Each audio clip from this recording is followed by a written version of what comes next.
কিতাবে এসেছে এক এলাকায় বানর বড় উপদ্রব, বানর বড় নির্যাতন করে। বানরের পাল যে এলাকায় থানা দেয় ওই এলাকায় ফসল থাকে না, কোনো গাছ থাকে না, ফলমূল নষ্ট হয়ে যায়। ওই বানর এমন উপদ্রব করে এলাকায় কিচ্ছু রাখতে পারে না, সব ধ্বংস করে দেয়, সব ধ্বংস করে দেয়। এলাকার মহল্লার মানুষগুলো একসাথে সিদ্ধান্ত নেয় এই বানরগুলো রাতের বেলা যেই পাহাড়ে থাকে ওই পাহাড়ে আমরা চতুর্দিক দিয়ে পেট্রোল লাগায়া, পেট্রোল ডাইলা পুরা পাহাড়ে আগুন লাগায়া দাও। আগুন লাগায়া গেলে পুরা পুরা বানরগুলো ছাই হয়ে যাবে, উপদ্রব বন্ধ হয়ে যাবে। ওই বানরগুলো রাতের গভীরে যেই পাহাড়ে আশ্রয় নেয় ওই পাহাড়ের চতুর্পাশে আগুন, দাউ দাউ করে আগুন জ্বলে। বানরের কাছে কল নাম্বার নাই, ফায়ার সার্ভিস ফোন দিবে, কোনো সুযোগ সুবিধা নাই, পেরেশান হয়ে যায়, ছুটাছুটি করতে শুরু করে। এমন সময় বানরদের সর্দার সব বানরগুলো ডাইকা এক জায়গায় জমা করে প্রত্যেকটা বানর আকাশের দিকে সামনে দুইটা পাও তুলা আল্লাহকে কি যেন বুঝায় বুঝায় বলছে, দুইটা পাও সামনের দুইটা পাও আকাশের দিকে উঠাইয়া কি যেন বানরগুলো বলে।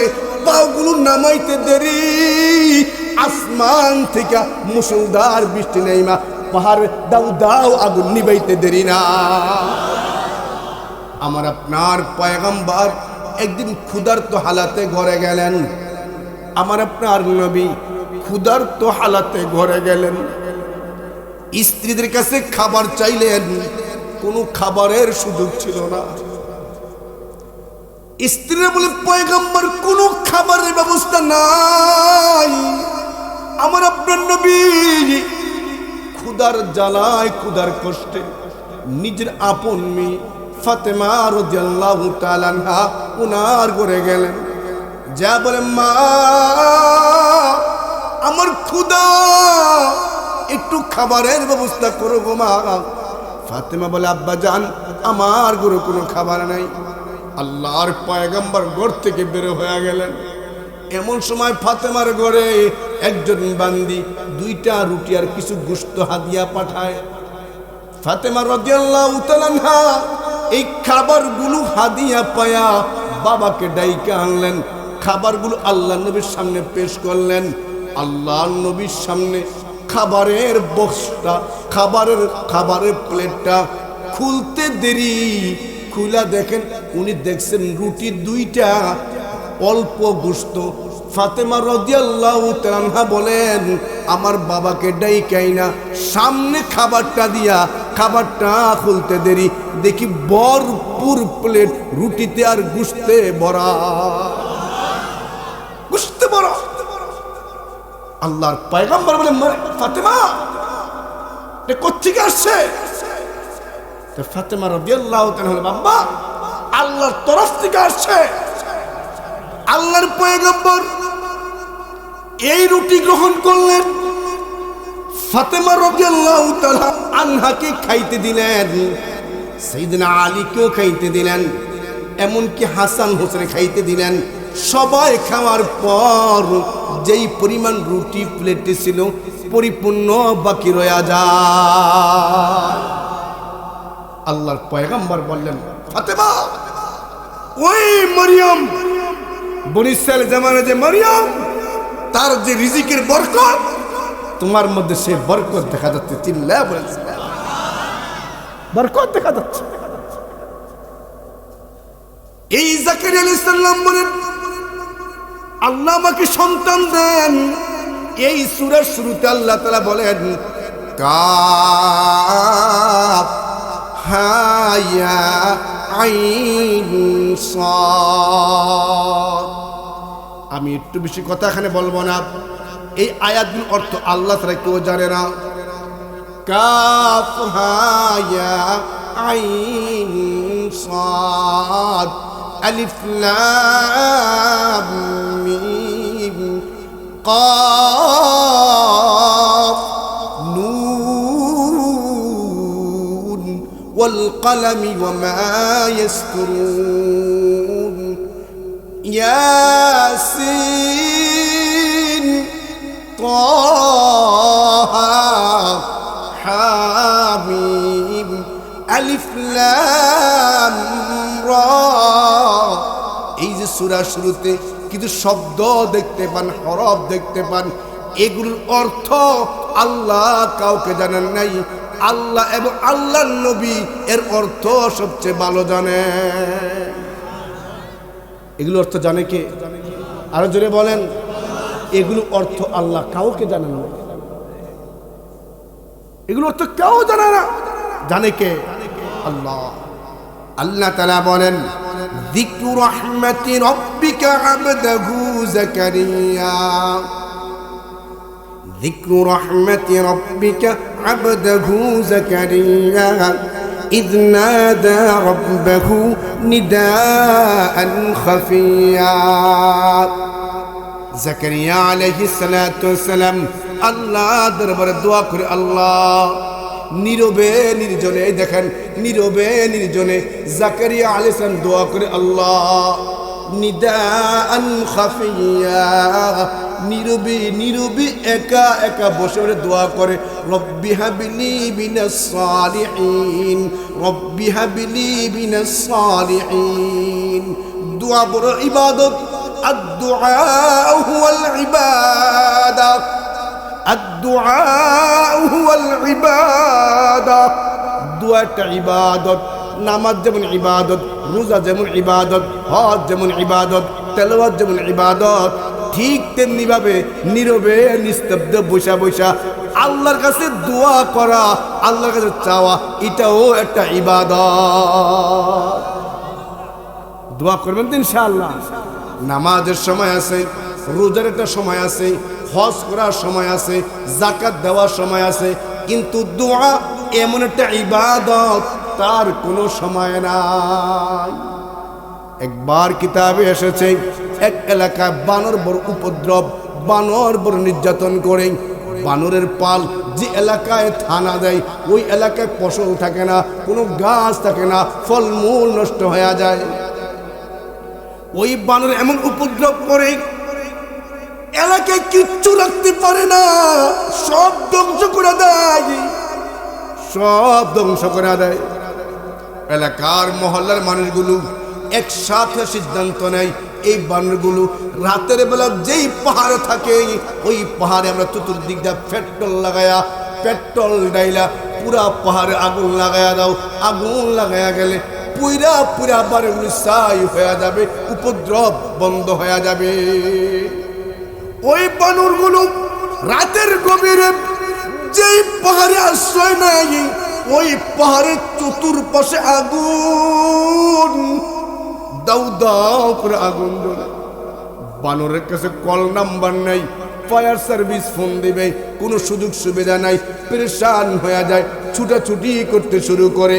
এমন সময় বানরদের সর্দার সব বানরগুলো ডাইকা এক জায়গায় জমা করে, প্রত্যেকটা বানর আকাশের দিকে সামনে দুইটা পাও তুলা আল্লাহকে কি যেন বুঝায় বুঝায় বলছে, দুইটা পাও, সামনের দুইটা পাও আকাশের দিকে উঠাইয়া কি যেন বানরগুলো বলে। পাওগুলো নামাইতে দেরি, আসমান থেকে মুষলধার বৃষ্টি নেইমা পাহাড় দাউ দাউ আগুন নিবাইতে দেরি না। বানরের দোয়ায় পানি থাইমা গেছে, আগুন থাইমা গেছে, আসমান থেকে বৃষ্টির ফয়সালা শুরু হয়ে গেছে। আর দোয়া হুয়াল ইবাদত, দোয়া আজীব ইবাদত। আমরা দোয়া করতে পারি, আমরা চাইতে পারি না। চাওয়ার মতো চাইলে আল্লাহ সর্বদা দিতে প্রস্তুত, ঠিক কিনা বলে? জাকারিয়া আলাইহিস সালাতু ওয়াসসালাম উনি বলেন, قال رب إني وهن العظم مني واشتعل الرأس شيبا ولم أكن بدعائك رب شقيا।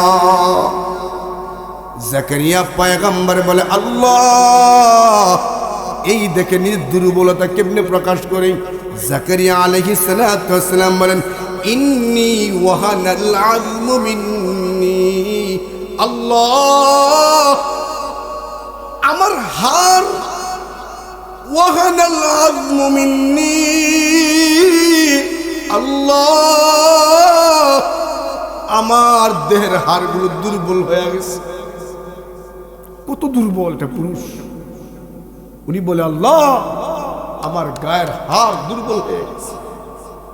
ওয়াশতাআলার রাসু শাইবা, আল্লাহ বার্ধক্যের আলামত জহের হতে হতে, বার্ধক্যের আলামত প্রকাশ পাইতে পাইতে আমার চুল দাড়িগুলো সাদা হয়ে গেছে।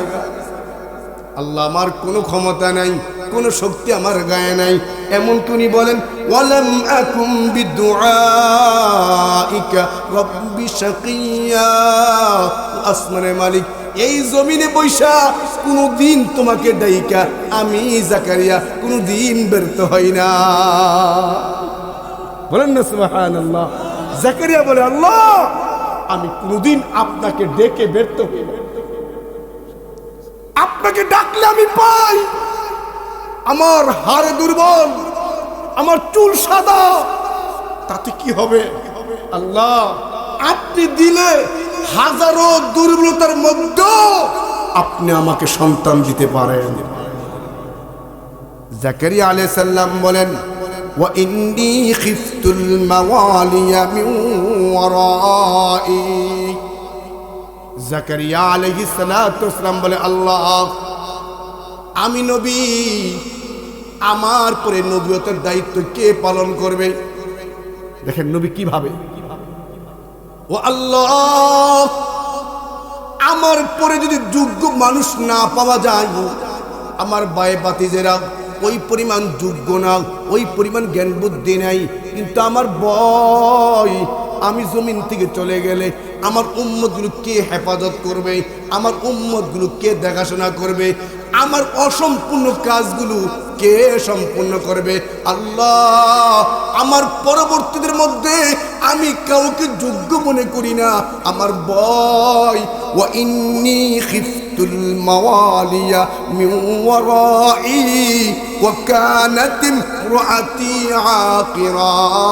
আয় আল্লাহ একটা আমার পরবর্তী বংশ কে দেখবে, আমার নবুয়তের অসম্পূর্ণ কাজগুলো কে সম্পূর্ণ করবে, এই নিয়ে ভয়। আর আমার বিবিটাও বান্দা। গ্রামে কি বলে এটাকে? বাজা বলে, বাজা। যেই নারীর বাচ্চা হওয়ার ক্ষমতাই নাই, বাচ্চা হওয়ার ক্ষমতাই নাই, বাচ্চা হওয়ার সব ক্ষমতা তার থেকে আল্লাহ নিয়ে গেছে। এরকম অবস্থায় পুরুষ সেও দুর্বল, স্ত্রী সেও দুর্বল।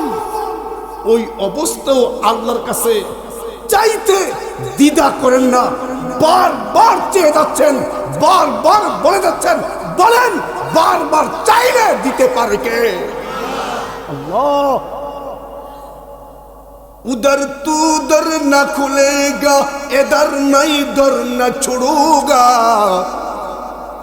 उधर तू दर न छोड़ूगा, इधर तू दर न छोड़ूगा, उधर तू दर न खुलेगा। हुकूमत अपनी अपनी, उधर मेरी इधर तेरी। आय अल्लाह আমি এই দুয়ার ছাড়বো না যতক্ষণ আপনি দুয়ার না খুলবেন। उधर तू दर न खुलेगा, इधर मैं दर न छोड़ूंगा, हुकूमत अपनी अपनी है, उधर मेरी इधर तेरी। আল্লাহ আমি তো দুয়ার আপনার কাছে চাওয়ার দুয়ারে খটখটাবো, আমি দুয়ার ধাক্কাবই, যতক্ষণ আপনি না খুলবেন আমিও দুয়ার ধাক্কানি ছাড়বো না। ঠিক কিনা বলেন? আপনার দরজা আমি ছাড়বো না, আমি ধাক্কামই ধাক্কামই, আল্লাহ দেন আল্লাহ দেন আল্লাহ দেন। আমি দুর্বল, আমার স্ত্রী দুর্বল, হোক দুর্বল, এই দুর্বলতা কোনো সমস্যা না। আপনি যদি মরিয়মকে যদি বদ্ধ ঘরের মধ্যে মানুষ ঢুকার সুযোগ নাই, সেই ঘরের মধ্যে মৌসুমবিহীন ফল খাওয়ায়া মরিয়মকে পালতে পারেন, আর আমার শরীরে শক্তি নাই, আমার স্ত্রীকেও শক্তি নাই, এরপরেও আপনি সন্তান দিতে পারেন। আল্লাহ তাআলা বলেন ইয়ারিসুনি ওয়া